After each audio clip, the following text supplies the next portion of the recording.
In the relative safety of this city, the halls are filled with patients, each hospital room has 4 or 5 people, but no one stays overnight because the hospital can't get hundreds of people to the bomb shelter in time if an air raid siren sounds.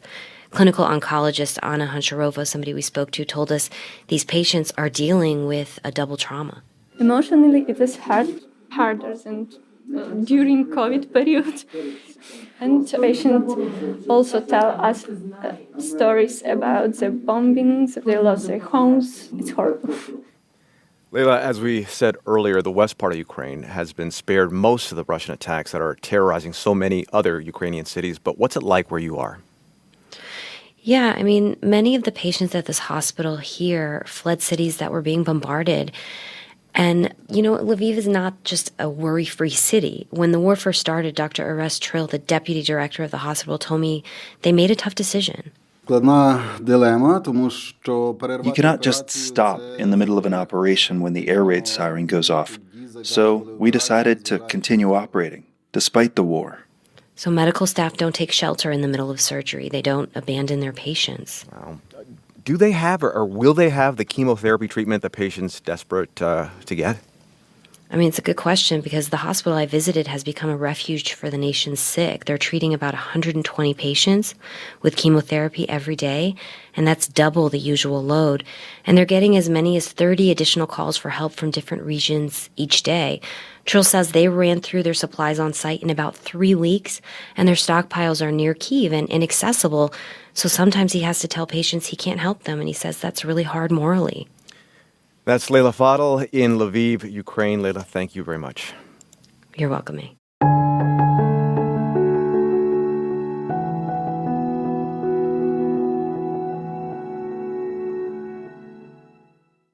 The drug company Moderna is asking the Food and Drug Administration to authorize a 4th shot of its COVID-19 vaccine. That would be for all adults in the United States. The request is prompting debate, though, with some public health experts saying it's premature. For more, we're going to go to NPR health correspondent Rob Stein. Rob, more boosters for everyone. Tell us what Moderna's asking for and why.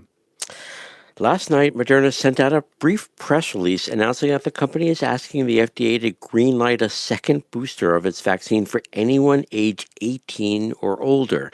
This goes far beyond the request made earlier this week by Pfizer and BioNTech, which are only asking for another booster for anyone age 65 and older. So this comes as a kind of a big surprise and will almost surely trigger yet another big debate about boosters in this country. All right, so what's that argument for a second booster, a 4th shot?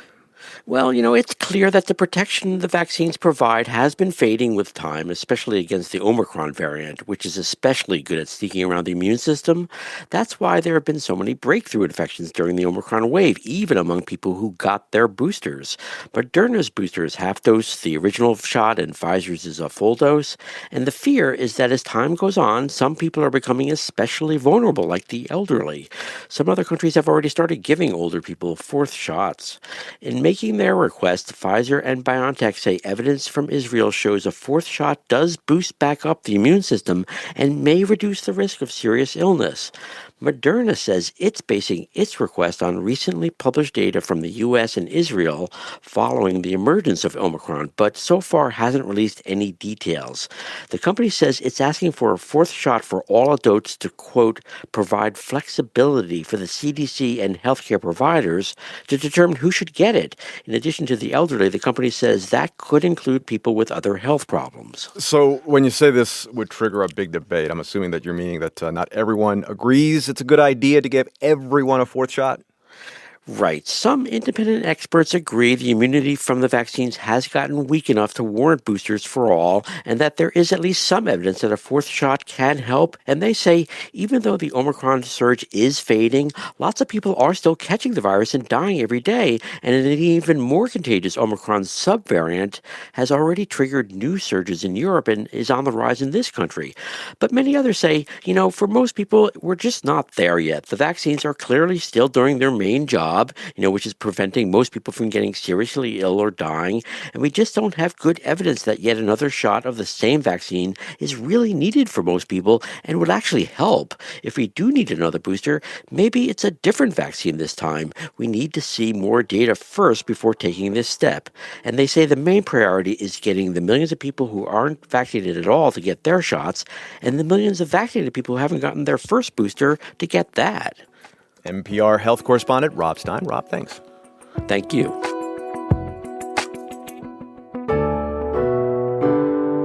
And that's Up First for Friday, March 18th. I'm A. Martinez. And I'm Steve Inskeep. Up First is produced by Ziad Butch, Nina Kravinsky, and David West. Our editors are Rena Advani and Jan Johnson. Our director is Chad Campbell, and our executive producer is Erica Aguilar. The news doesn't stop when the podcast ends, so follow us on Twitter at Up First. And don't forget, Up First airs on Saturdays, too. Scott Simon has all the news, and it'll be right here in this feed, so go get it.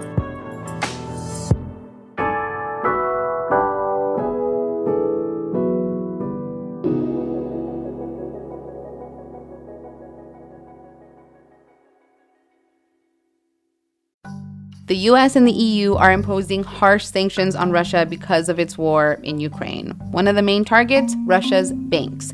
But Russia has spent years preparing for these sanctions. How'd they do it? Listen to the Planet Money podcast from NPR. The U.S. and the EU are imposing harsh sanctions on Russia because of its war in Ukraine. One of the main targets, Russia's banks. But Russia has spent years preparing for these sanctions. How'd they do it? Listen to the Planet Money podcast from NPR. This podcast is supported by Searchlight Pictures, Onyx Collective, and Hulu, presenting Summer of Soul. Directed by Amir Questlove Thompson, Summer of Soul is the crowd-pleasing, best-reviewed documentary of 2021 with a 99% fresh score on Rotten Tomatoes. The Atlantic called it a rapturous celebration of music. Winner of AFI's Special Award and nominated for the Academy Award for Best Documentary Feature. For your awards consideration and now streaming on Hulu. From the New York Times, I'm Michael Barbaro. This is The Daily.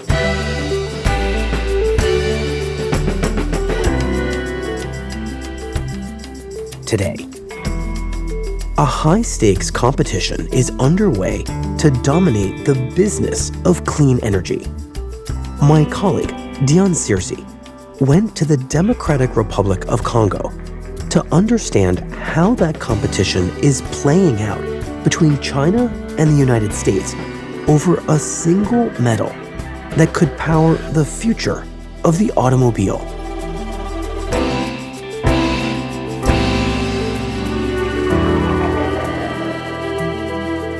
It's Friday, March 18th. Dion, tell me about this trip that you recently took to the Democratic Republic of Congo. So I'm a former West and Central Africa bureau chief for the New York Times. And I also have reported there a lot on mining and on natural resources. And now I have joined the climate team. And so I took this trip to look at cobalt. And Dion, why cobalt, of all things? Cobalt is going to be extremely important to the future. It's a key ingredient in batteries of electric vehicles.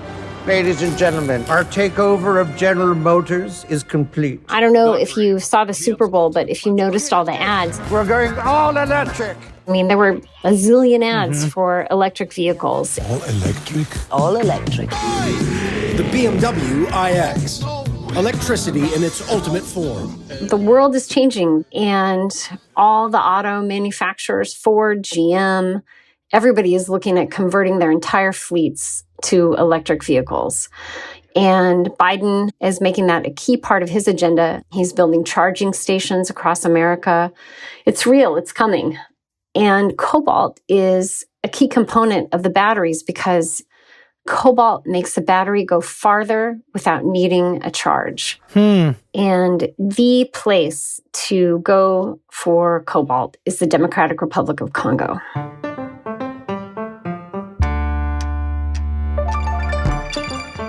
Congo has 2/3 of the world's entire supply of cobalt. It has more cobalt in its tailings piles, like the trash that mines throw out when they're digging for other minerals and metals, than most countries have in their entire landmass.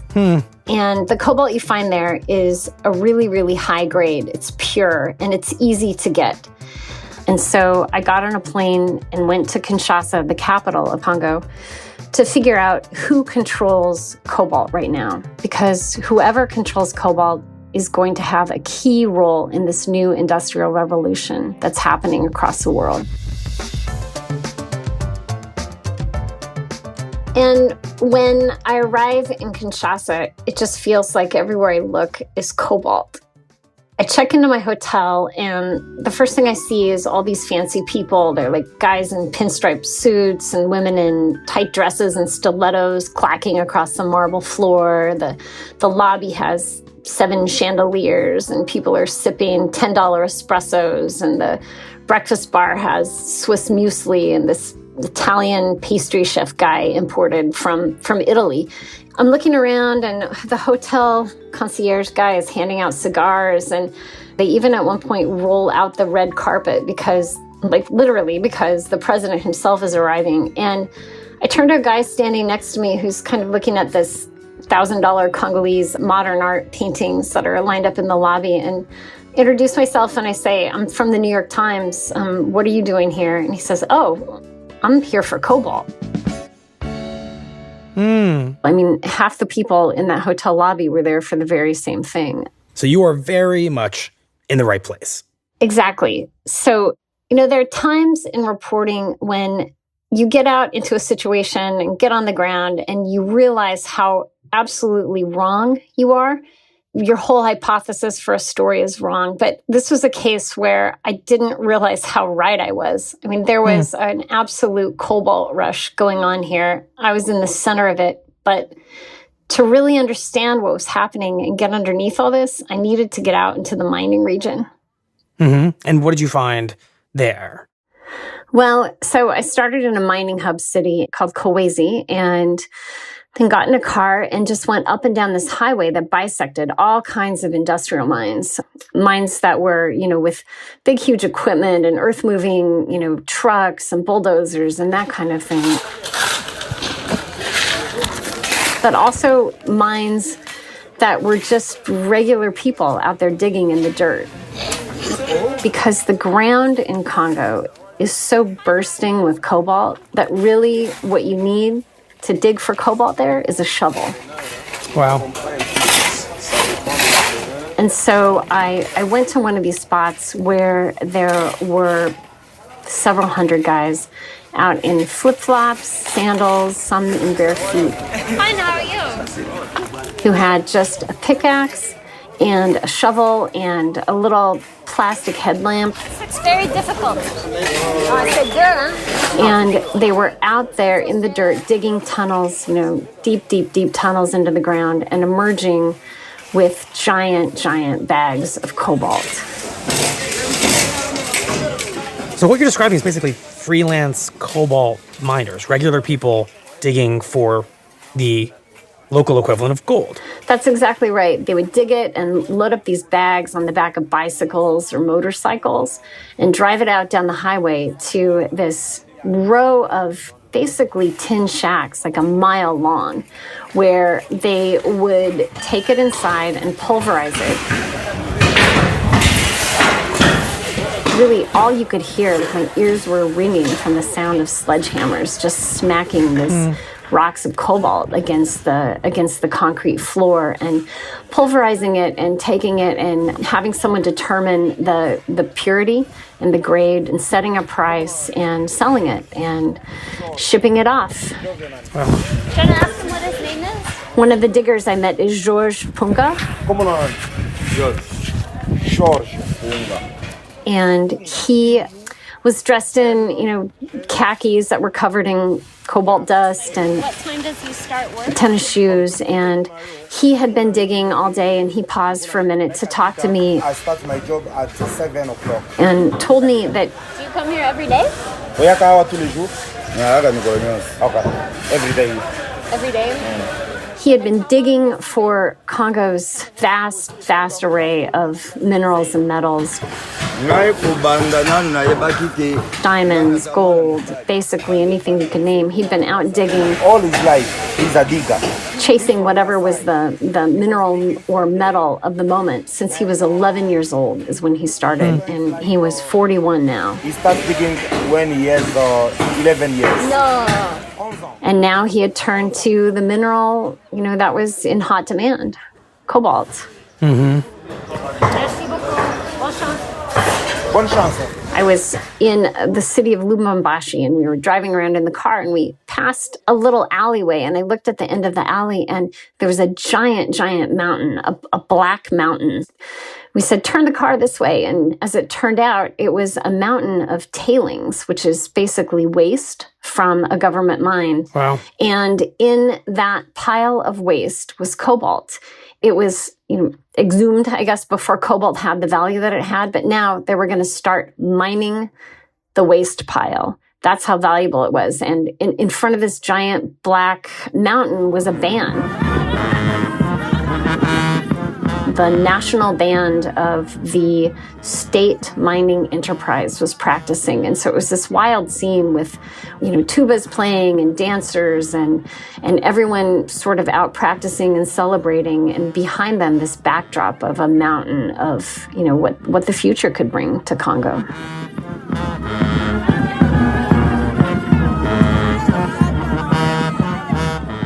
But like with any kind of rush on something valuable, there are winners and losers. And the miners I met, the people like Georges out there with his shovel and pickaxe, they aren't reaping the benefits of this cobalt rush.